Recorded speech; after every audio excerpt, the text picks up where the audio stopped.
Everybody, it's Tom with Wayfinder Really, your host for Sold On Flavor. This week we're going to do mac and cheese from scratch. So one of the things that you want to call out real early, you want to shred your cheese. Try to avoid the pre-shredded cheese. It might make your mac and cheese a little gritty because of some of the chemicals they use to preserve shredded cheese. So get the block, shred it, even if you have to use that knuckle buster. I'm also going to serve some burnt ends to serve on top of the macaroni and cheese, and that recipe is one of my earlier recipes. It's actually in there. I'm going to do all this through the smoker as well. So without further ado, let's get into it. First thing you want to do is you want to cook your elbow macaroni, right? That's traditionally what it is. What elbow macaroni allows us to do is the cheese gets to seep into the holes there in the pasta. Now, you do want to cook it al dente, even take a minute, shave a minute or two, whatever the package instructions of your pasta instructions. So you're going to pre-cook your. So I just dropped my pasta into my water. Now, one of the things that you want to do when your pasta is done, before you drain the water, you want to get take a mug and get a cup of pasta water and put it aside. You're going to use that for your sauce later to make it nice and thick, because that starch water really helps everything bind up. The purpose is not to go through burnt ends. That's there. I'll put a link in the comments below if you're interested. But the first step is really just a rub. Any kind of rub you want to do is fine. And some oil. Now, I'll let you in on a little secret. It doesn't matter what kind of cheese you use. Use cheese that you like, obviously. Use good cheese. But as far as the flavors go, that's up to you. So I'm going to use a Gruyère, white cheddar, a Gouda, a Colby, and cream cheese. But again, you can use what you like. So Havarti would be fine, a Swiss, a Colby, a pepper jack would be good. And like I said, the pre-grated cheese, they put something in it just to make it a stabilizer. And that does tend to, when you make sauces, cheese sauces, they tend to be a little gritty if you use that. So it's always better to shred your own cheese. I'll be honest, I want to get a little machine, not a machine, but that little crank for the counter, because that's great. And I'll keep all my knuckles that way too. We're going to make the sauce. So the first thing you want to do is get your butter. I'm going to use a stick. Probably get away with less, but once the butter is melted, I'll be adding my flour, and that's our roux. And then once we have a roux, then I'm going to start to add some milk, and that becomes the base, the bechamel. And I'll put my seasoning in it, and then we'll have the sauce for the pasta. Now I'm going to start to add my seasoning here. So I have some dried mustard, some granulated garlic, salt, pepper, dashed Worcestershire, and some smoked paprika. The butter is melted. About a third cup. Now the thing is, when you're making your roux, you want to keep stirring. We want to cook this down a little bit to get some of that flour taste out of it. And then we're going to slowly incorporate our milk. And in our case here, then the cream cheese. That'll go in next. So this is starting to bubble, so that's nice. Again, you want to get all the lumps out now. Get everything broken up.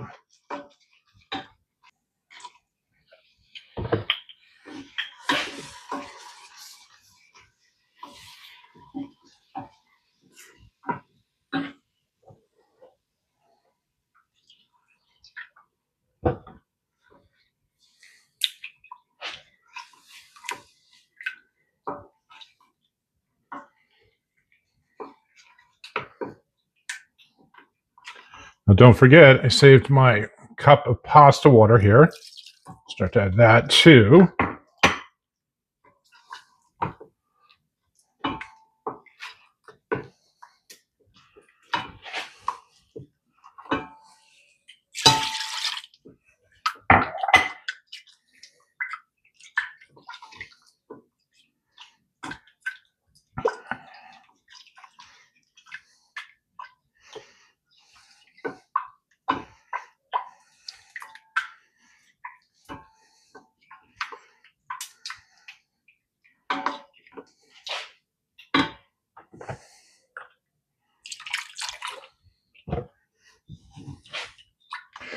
I want to start to bring my temperature down because I'm going to start to incorporate my cream cheese.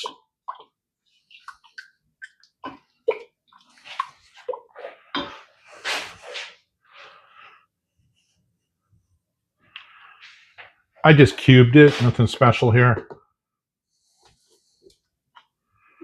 So it's not one big lump.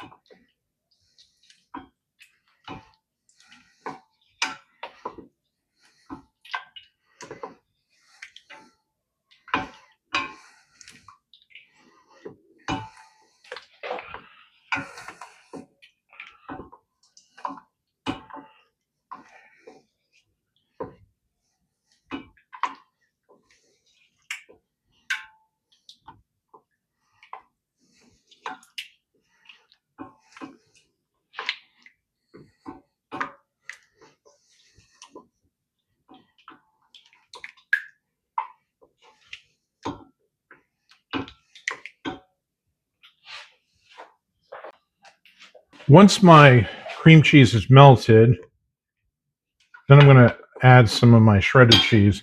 And I just have a bowl here of all those cheeses I mentioned before.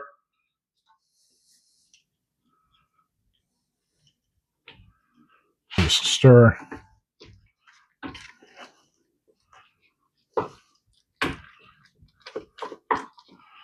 And I got the base for my cheese sauce here. So, melts really quick.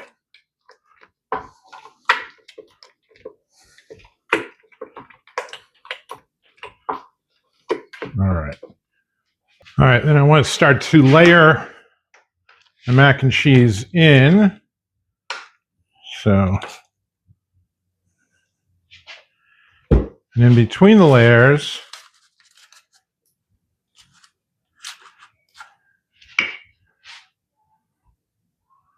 more cheese, of course.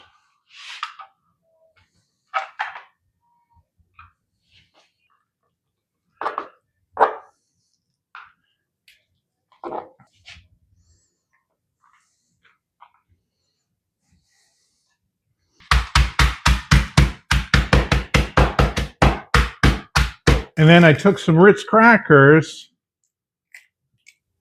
and I smashed them up. Now, some people use breadcrumbs. It doesn't matter, whatever you want to do. If you notice, I keep saying it doesn't matter. What matters is it's your preference. So what's important to you? You don't want breadcrumbs? Don't use breadcrumbs. You want crackers? Use crackers. All right, then that's going to go in the smoker and bake. This isn't even a large smoker, right? So I'm just at 220 here. Let me show you what I got going on. I got my burnt ends on the bottom. I got 3 racks of them, and then the macaroni and cheese is on the top. I might even finish the mac and cheese off in the oven under the broiler to brown up the top. There's only 4 more ingredients in burnt ends, or my burnt ends. Brown sugar,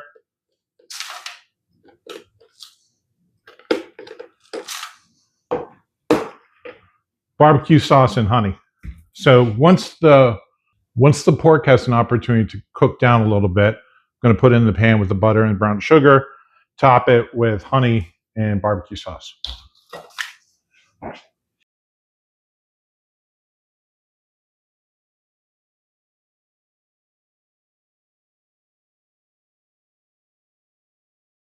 Hey everybody, it's Ty with Wayfinder Really, your host for Sold on Flavor. This week, smoked macaroni and cheese and burnt ends.